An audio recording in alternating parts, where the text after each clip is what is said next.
नमस्कार सचिन जी, आपका बहुत-बहुत स्वागत है। सर जैसा कि हम जानते हैं कि आज 26 जून को वर्ल्ड एंटी ड्रग डे है, तो इस पर हम जानना चाहेंगे कि आपकी क्या अवधारणा है? इसको क्यों मनाते हैं? ये कब स्टार्ट हुआ है? और इसके क्या-क्या फ़ायदे हैं और ये कैसे क्या काम करता है? सर। एंटी ड्रग डे जो है वो संयुक्त राष्ट्र संघ इसने 1987 में चालू किया था और दुनिया भर में इसको जो सेलिब्रेट तो नहीं कह सकते क्योंकि ये सेलिब्रेशन किसी जैसी चीज़ नहीं है, ये अलर्ट है, ड्रग्स के विरुद्ध अलर्ट कि अब ये बहुत ज़्यादा इम्पैक्ट कर रहा है सभी देशों को। ऐसा एक भी देश नहीं बचा होगा जहाँ पर ये ड्रग्स जो है उनका दुष्प्रभाव या उनका बहुत ज़्यादा सेवन या उसकी वजह से जो नई जनरेशन है वो पूरी तरह से अस्त व्यस्त हो रही है। अब उसको जो 1989 से पूरे वर्ल्ड में इसको सेलिब्रेट नहीं करते, इसको एक क्या बोलते हैं, याद करते हैं कि भैया याद दिलाते हैं, जागरूकता है ये कि भाई ड्रग्स मतलब सत्यानाश।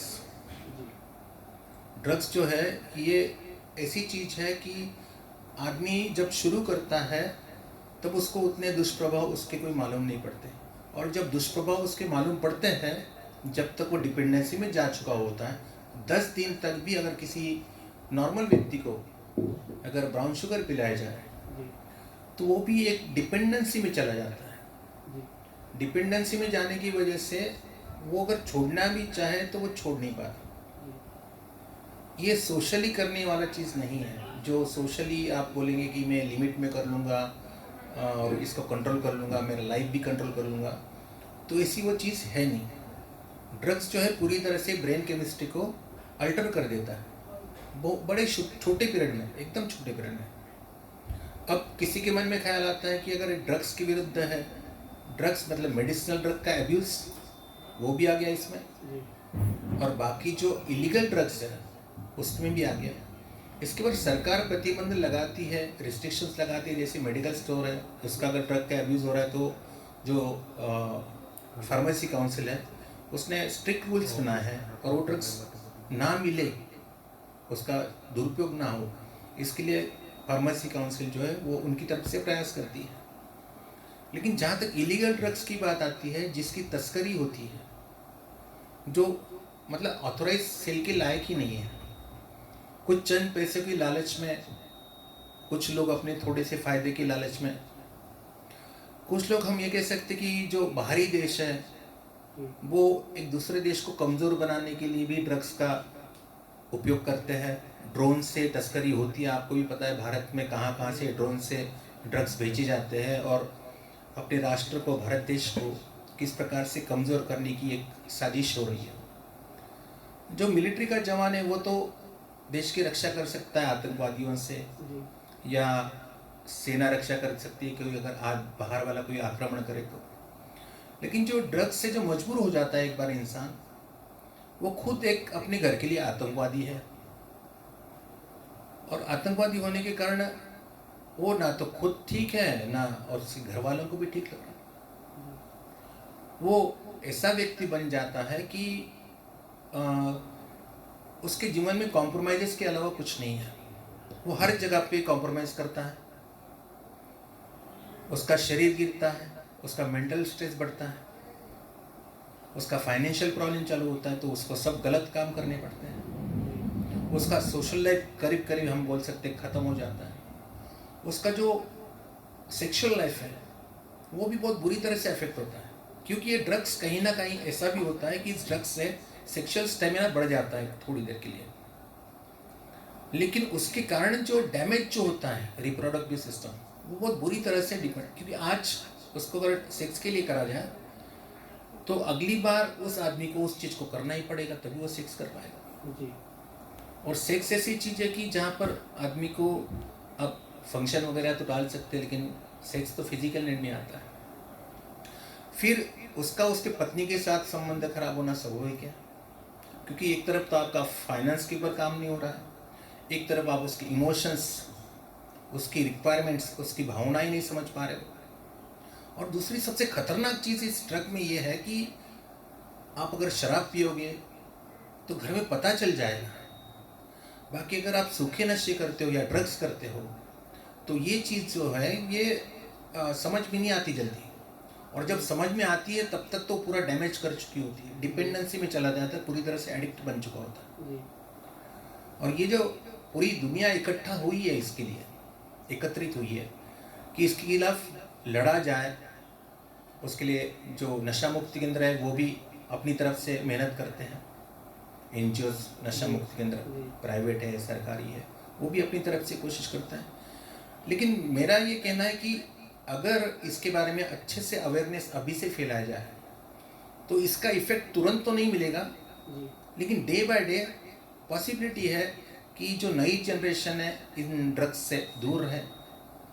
ये है अवेयरनेस या अलर्ट है, क्योंकि आज अगर हम देखते हैं कि 5 घर अगर आप लाइन से लेंगे तो एक घर में नशे का प्रकोप है जी। एक घर की स्थिति जो है नशे की वजह से बहुत ज़्यादा डैमेज हो चुकी है, कहीं ना कहीं नशे ने हमला कर दिया है। अब बाहर तो दुश्मन का हमला सेना रोक लेगी, गांव में कोई हमला होगा तो पुलिस रोक लेगी, लेकिन यहाँ पर तो ड्रग एडिक्ट ही या जो नशेबाज है वो खुद घर वालों से लड़ रहा है कि मेरे को करना है, और करने के बाद उसका वर्तन जो है, अगर उसकी कोई वीडियो कैसेट बना ले या उसकी वीडियो फिल्म बना ले और उसको नशा उतरने के बाद बताए तो उसको पश्चाताप भी होगा। लेकिन ये ड्रग्स जो है ये इतना है कि उसका पश्चाताप भी होगा, वो छोड़ना भी चाहेगा तो छोड़ नहीं पाएगा, वो पूरी तरह से एक तरह से गुलाम अलग जीवन हो जाता है, उसको उसकी इमोशंस डेड हो जाती कह सकते हैं, उसकी भावनाएं मर जाती है, और बाद में वो डिप्रेशन का शिकार हो जाता है, फिर एग्रेशन का शिकार हो जाता है। डिप्रेशन में गया तो कभी हाथ काट ले, एग्रेशन का शिकार हो गया तो कभी दूसरे को मारते हैं। मोस्टली टीनेजर्स के साथ में होता है। उसमें इमोशनल जो डिस्टर्बेंस है वो इस प्रकार से भी हो जाती है कि लव अफेयर है, आपने ड्रग्स करना शुरू कर दिया या शराब या किसी से नशे का सेवन ज़्यादा करना शुरू कर दिया, ब्रेकअप हो गया, तो ये आदमी आत्महत्या की धमकी देता है, और कुछ लोग आत्महत्या करने में कामयाब भी हो जाते हैं। ये कहीं ना कहीं एक तरह से जिंदा लाश तो नहीं कह सकते इसको, एक नॉन रिस्पॉन्सिबल, जो व्यक्ति रिस्पॉन्सिबल था वो नॉन रिस्पॉन्सिबल बन गया, एक जो अच्छा व्यक्ति था वो एक बुरा व्यक्ति बन गया।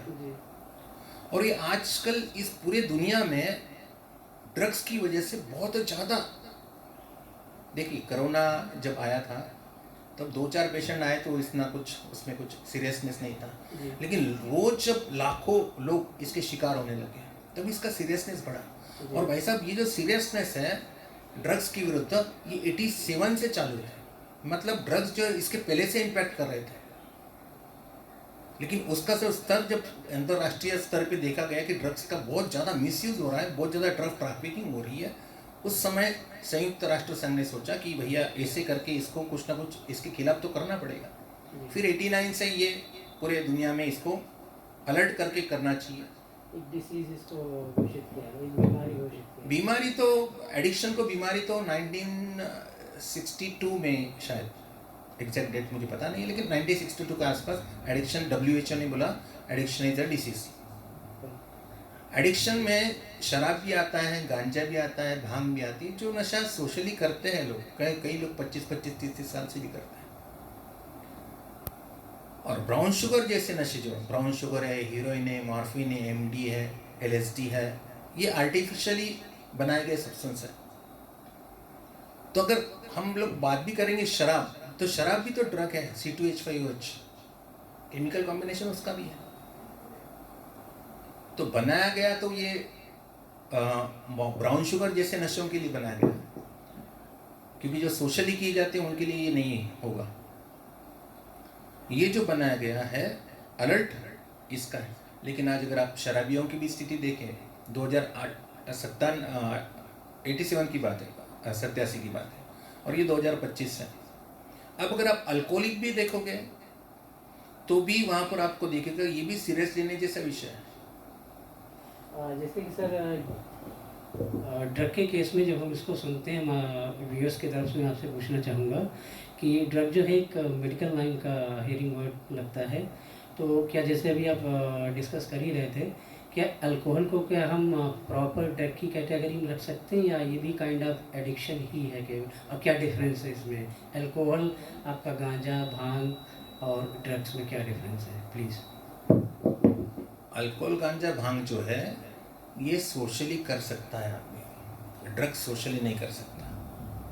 ये चालू होता है तो सोसाइटी की, कि स्पीड बॉल ले लो, LSD ले लो, रेव पार्टीज में जाते हैं, वहाँ पर उसको सोशली करते हैं, लेकिन वो with in 10 days, 15 days, 20 days maximum वो उस पर अटक जाएगा। आपने आज भांग खाना शुरू कर दिया तो आपको उसके भी एडिक्शन लग सकता है, गांजे का भी एडिक्शन लग सकता है, भांग। लेकिन ये एक्चुअल में ये डिसीज हो गया, एडिक्शन इज ए डिसीज, ये डिसीज। और वो जो है ड्रग्स, वो पूरी तरह से डिपेंडेंस। अब आप कोई भी चीज़ ले लो, उसमें कोई ना कोई तो केमिकल कॉम्बिनेशन होगा ही, तो भी एक प्रकार का ड्रग है। अल्कोहल भी एक प्रकार का ड्रग है, गांजा भी कोई ना कोई सब्सटेंस तो होगा जिसकी वजह से, substance in the sense drug. आप ऐसी कोई भी चीज़ लेंगे उसमें केमिकल कॉम्बिनेशन तो कुछ ना कुछ है। लेकिन ये सोशली भी किए जा सकते हैं नशा। इसको जब आदमी कई सालों तक करता है तो कुछ लोग एडिक्ट बनते हैं और कुछ लोग नहीं बनते हैं। लेकिन ड्रग्स का ये मामला नहीं है, ड्रग्स जो करेगा वो एडिक्ट बनेगा ही बनेगा, वो डिपेंडेंसी में जाएगा ही जाएगा। अब शराब, जो बड़े बड़े सेलिब्रिटीज़ हैं वो भी शराब पीते हैं, कुछ लोग तो मरते दम तक पी रहे थे, लेकिन वो कभी शराब के लिए कभी चोरी नहीं करेंगे, अपना अपना काम धंधा करेंगे, रात को जाएंगे, एक हाथ दो पैक लेंगे और आराम से सो जाएंगे खाना वाना खा के। वो कभी गाली गलौज नहीं करेंगे शराब के नशे में धुत। ये एडिक्शन इधर का ड्रग्स की तरफ देखेंगे तो ड्रग्स में इतना टाइम नहीं। अभी शराबी कोई लड़का है, उसको बनने में साल, 2 साल, 3 साल, 4 साल। अब मेरे पास जो पेशेंट आते हैं कहीं 10-10, 20 साल से एडिक्शन में है, मतलब शराब का या नशे का सेवन कर रहे हैं। लेकिन उनको एडिक्ट बनने में, ये कोरोना आया था जब उनके पास समय खाली पड़ गया था, उस समय जो ब्रेन केमिस्ट्री चेंज हो गई, क्योंकि उस समय उनके पास करने के लिए कुछ था नहीं, तो समय काटने के लिए वो नशा शुरू कर दिया कि सुबह भी पी लो, शाम को भी पी लो, दोपहर में पी लो। और तब उस स्थिति में कहीं ना कहीं ब्रेन केमिस्ट्री जो है वो चेंज हो गई। आदमी 10 साल से पी रहा था, कोरोना आया, उसका नशा बढ़ गया। कुछ लोगों का बढ़ा और उन्होंने, जैसे लॉकडाउन खत्म हो गया, उनका फिर से कम हो गया। उन्होंने कम करने में कामयाब रहे, लेकिन कुछ लोगों को बढ़ा लेकिन वो कम करने में कामयाब नहीं हो सके।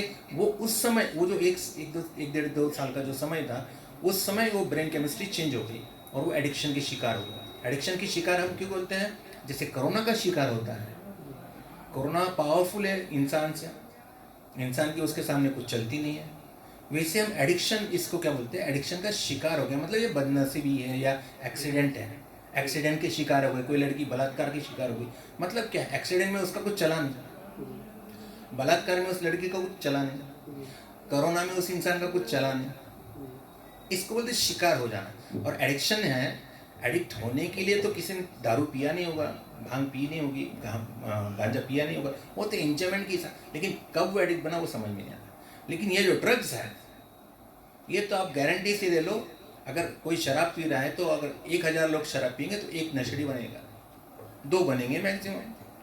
लेकिन 1000 लोग अगर ड्रग्स का सेवन करेंगे तो 998 आदमी जो है डिपेंडेंसी में जाएंगे, उनकी ब्रेन केमिस्ट्री डैमेज करेगा। 2%, 0.02% चांस है कि बच गए तो बच गए, लेकिन बचने का चांस उनका भी नहीं, क्योंकि अगर आज की सर्वे में अगर वो बचा भी है तो वो कंटिन्यू करेगा उस चीज़ को और वो फिर बनेगा। तो इसको हल्के में नहीं लेना चाहिए। 26 जून को ये अलर्ट है भारत के लिए भी और पूरे वर्ल्ड के लिए भी, ये तस्करी वगैरह जो है, और इसके लिए जो प्रताड़ित जो हो रहा है व्यक्ति, वो खुद ही इसके लिए बहुत ज़्यादा प्रयास करते हैं उस चीज़ को करने के लिए। ये कहीं ना कहीं ऐसा है कि हालात बहुत ख़राब होते जा रहे हैं। एक हमारा कर्तव्य बनता है कि अवेयरनेस फैलाना, कि नो, से नो टू ड्रग्स। इसका मतलब मैं ये नहीं कह रहा हूँ कि गांजा, भांग और शराब के लिए यस करो, मैं ये नहीं कह रहा हूँ, लेकिन ड्रग्स पर्टिकुलरली जितने भी ड्रग्स मैंने बताए, ब्राउन शुगर है, स्मैक है, LSD है, उसका MD है, ये ऐसे ड्रग्स ऐसे है ये कि आदमी को 10-15 दिन में एडिक्शन का शिकार कर लेते हैं। और इसके लिए आप समुंदर इतना भी पैसा हो आपके पास में, तो भी एक टाइम ये आएगा कि आपके पास में पैसा तो नहीं होगा। अब आपने इतना पैसे का अगर ड्रग्स लिया है तो आपने गेन क्या किया? आपके पास थे इतने सारे पैसे थे, कहाँ गए? भूखने में चले गए। और आपको प्लेजर भी आ रहा है। प्लेजर किस चीज का आता है? आप बर्बाद हो रहे हो और आपको खुशी महसूस हो रही है, मतलब वो रियल नहीं है, वो भ्रम है। और आज टीनेज ऐसा समझता है कि भाई अभी तो जवानी शुरू हुई है, अभी चक्के देखते हैं क्या है। लेकिन चक्के देखा और आपको पसंद आया तो आप उसको रिपीट करेंगे, ये सोचते हुए कि दूसरा ड्रग एडिक्ट बन सकता है, मैं नहीं बन सकता, मेरा उतना कंट्रोल है। भैया विल पावर चलती नहीं है। जब एडिक्शन या बीमारी जब पूरी अंदर तक जब चली जाती है तो बहुत सारे मेरे यहाँ पेशेंट है जो छोड़ना चाहते हैं, पिछले 1-2 साल से छोड़ना चाह रहा है, नहीं छोड़ पाता है। नहीं करते हैं तो बहुत अस्वस्थ फील करते हैं, और करते हैं तो थोड़ा सा रिलीफ, क्योंकि नशा एक तरह से उसका पेन किलर का। ब्राउन शुगर वाला पेशेंट अगर ब्राउन शुगर नहीं पिएगा तो उसके हाथ पे पेट में एड़न सेड़न होती है, घबराहट होती है। अब इसमें आदमी करे क्या? जो मिला वो, किसी का मोबाइल छुड़ा लो, किसी भी हद तक खून भेज दो अपना। मतलब ऐसे केसेस दे कि मैं टीवी इसके कैमरे के सामने नहीं बोल सकता, ऐसे काम करने पड़ते हैं कि आदमी जो है शर्मसार हो जाए। लेकिन वहाँ पर वो आदमी नहीं कर रहा, उसकी मजबूरियाँ कर रही, उसको मदद का ज़रूरत है भाई, उसका मदद करो, कहीं सेंटर पे उसको एडमिट कराओ, कोई डॉक्टर को दिखाओ। लेकिन घर वाले बोलते उसको कितना समझाते हैं, वो मानता ही नहीं। भैया मानेगा कैसे? वो खुद भी इससे परेशान है और इसकी वजह से उसका गुस्सा और दुगना हो जाता है। तो फिर कुछ लोग ये कहेंगे क्या उसको पैसे देते रहे? फिर उसको पैसे नहीं देना, उसको कहीं ना कहीं हेल्प देना। उसको आपकी हेल्प अगर उसको नहीं पूरी पड़ रही है तो कहीं ना कहीं से प्रोफेशनल हेल्प देना ज़रूरी है। जैसा कि यहाँ आने से पहले मैंने समर्पण की वेबसाइट को भी विज़िट किया था। सभी जो भी डिरेक्शन और रिहेबिलिटेशन सेंटर जो भी हैं वो सेम एक्टिविटीज़ सब कुछ कराती हैं। लेकिन जब मैंने वेबसाइट समर्पण की विज़िट की तो मैंने रेटिंग्स पे फोकस किया, तो ये टॉप लिस्टेड है। तो आप लोग यहाँ ऐसा क्या कराते हैं? ये समर्पण अन्य दूसरे नशा मुक्त केंद्रों से भिन्न कैसे है? समर्पण नशा मुक्ति केंद्र में हम लोग पेशेंट को पेशेंट मानते नहीं हैं। हम समर्पण फैमिली के हिसाब से समझते हैं उसको, उसकी दिक्कतें क्या हैं, उसको किस हद तक हम उसकी मदद कर सकते हैं। हमारी तरफ से उसको हम हो सके उतनी मदद कर सकते हैं। लेकिन ऐसा है ना कि ताली दो हाथ से बजती है। हम मदद करना चाहते हैं, लेकिन अगर पेशेंट लेना नहीं चाहता तो उसको उस लायक बनाना वो होता है ग्रुप काउंसलिंग के माध्यम से। उस पेशेंट को नहीं बोलना है, आपको जनरलाइज करके उसको बोलना है, ताकि वो समझ जाए कि भैया ये अपने फेवर की बात कर रहे हैं। उसको अगर 1-to-1 बोलेंगे ना तो वो नहीं सुनेगा। उसको ग्रुप काउंसलिंग के माध्यम से उसको बताना। हमारे मराठी में एक कहावत है, लेकी बोले सुने लगे। मतलब अपनी लड़की को बोलो सुबह जल्दी उठ, तो बहू भी सुन जाएगी सुबह जल्दी। ऐसे अपने सब जो जितने अभी पुराने पेशेंट हैं उनको बोलो।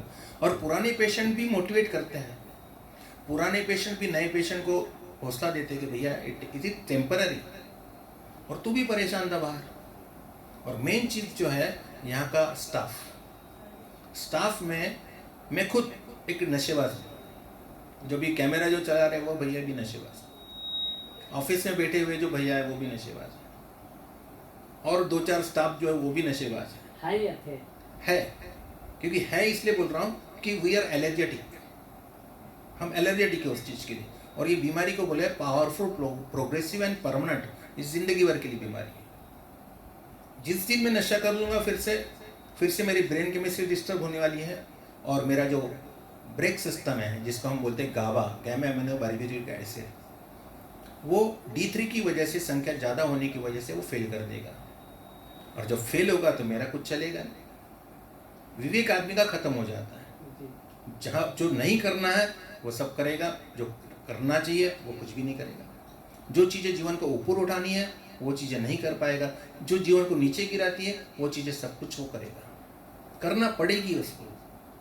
माता पिता को दुखी कोई करना चाहता है, लेकिन ये एडिक्शन में आदमी माता पिता को दुखी करेगा। रही बात समर्पण की, तो समर्पण में इस विषय में बहुत ज़्यादा खोजबीन करी है, खुद भी नशेबाज रह चुके कई सारे स्टाफ। तो एक एक्चुअल नशेबाज क्या फेस करता है सभी समर्पण वाले को पता है। वो देखते कौन ड्रामा कर रहा है, कौन सही में दिक्कत आ रही किसी को। अब कोई बोलेगा मेरे को नींद नहीं आ रही, मैं दवाई दी तो नहीं देंगे।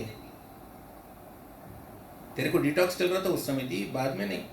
अगर सही में अगर वो दिक्कत आ रही है उसको तो ज़रूर देंगे, उसको 8 दिन नहीं 15 दिन देंगे, जिसको सही में दिक्कत। क्योंकि यहाँ पर मैनिपुलेशन नहीं कर पाता, क्योंकि सास भी कभी बहू थी।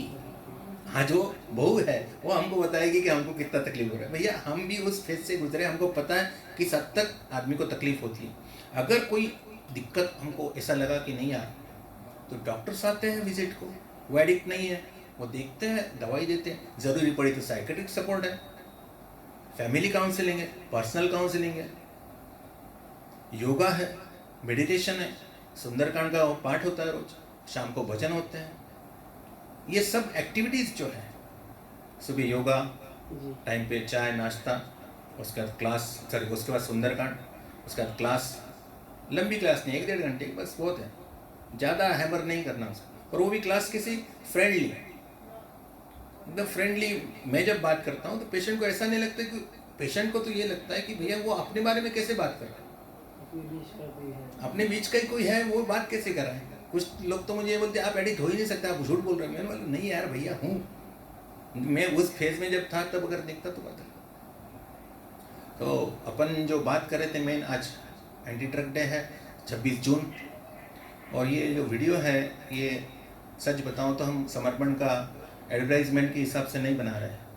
मेरी खुद की एक इच्छा है कि भाई मेरे पास में जो भी है हर एक के पेशेंट के पास में पहुंच जाए। जो मेरे जो अनुभव है, जिस दौर से मैं गुजरा हूँ, उस दौर से और कोई मेरा भाई नहीं गुजरे।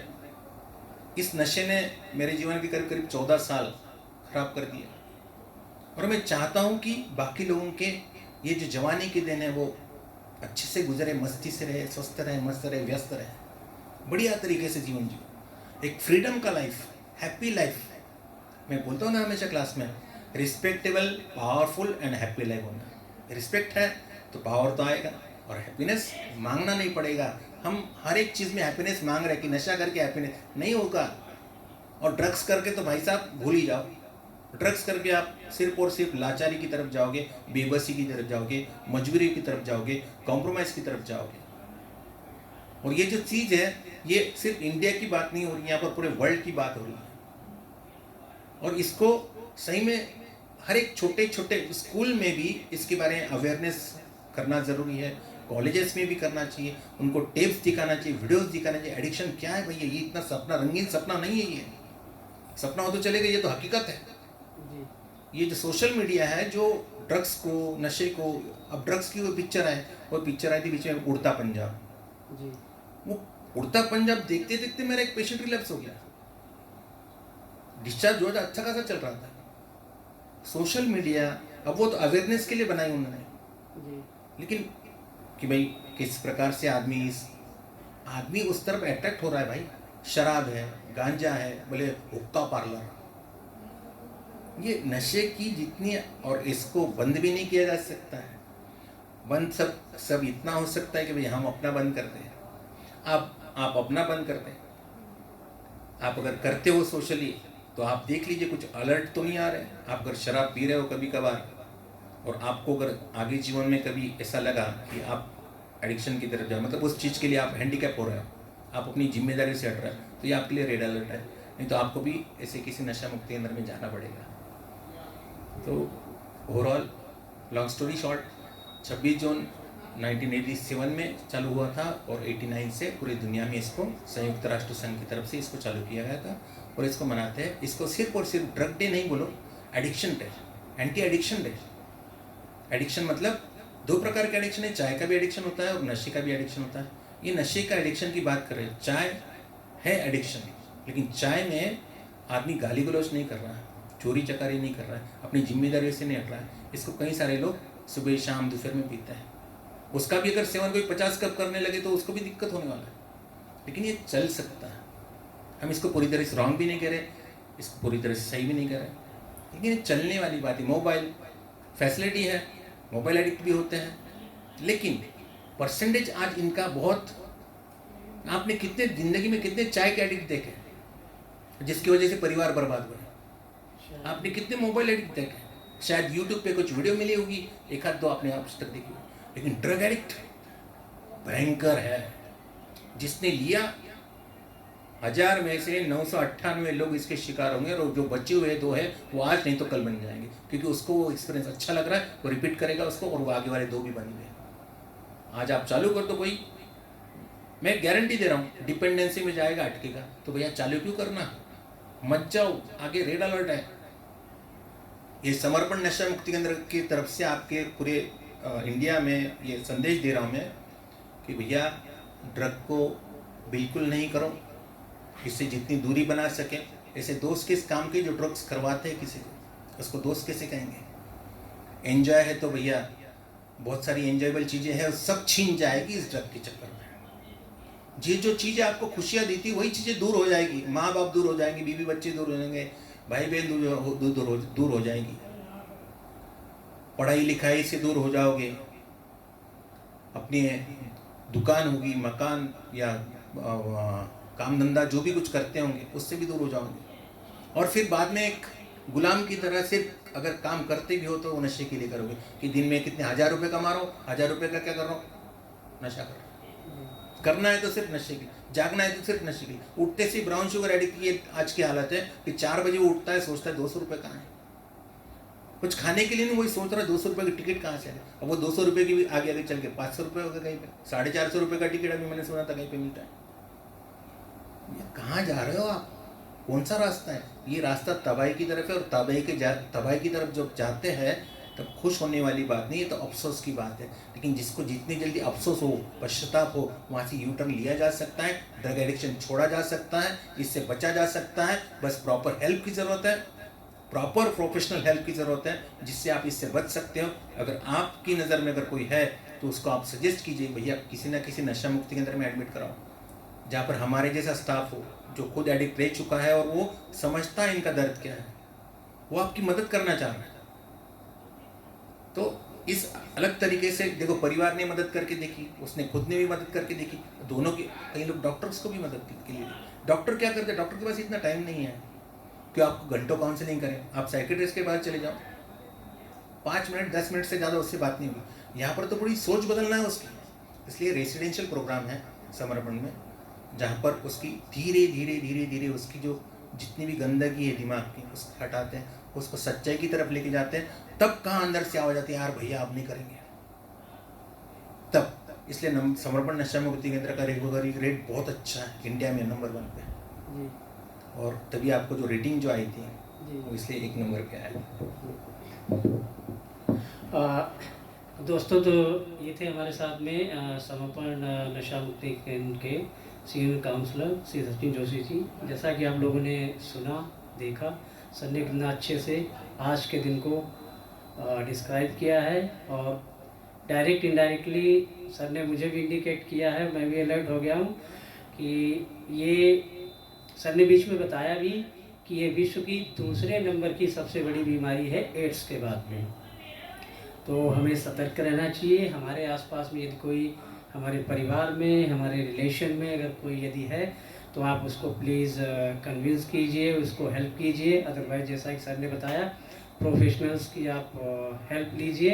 बाकी यहाँ मैंने लंच टाइम में मैंने विज़िट किया भी था, यहाँ के पेशेंट लोगों से भी मिला है, और तो यहाँ का जो डी एडिक्शन परसेंटेज है वो अप टू हाई लेवल है, और यही रीज़न है कि जैसा कि मैंने अभी डिस्कस किया था आप लोगों के साथ में कि रेटिंग्स में टॉप लिस्टेड है। तो इसी के साथ आज के दिन बस इतना ही। उम्मीद करता हूँ कि आप लोग भी सतर्क रहें, सुरक्षित रहें, नशा मुक्त रहें। जैसा कि सर ने बताया, RPH रेस्पेक्टफुल, पावरफुल और हैप्पी लाइफ एंजॉय करें। मुझे और सर को सुनने के लिए बहुत बहुत धन्यवाद। Thank you.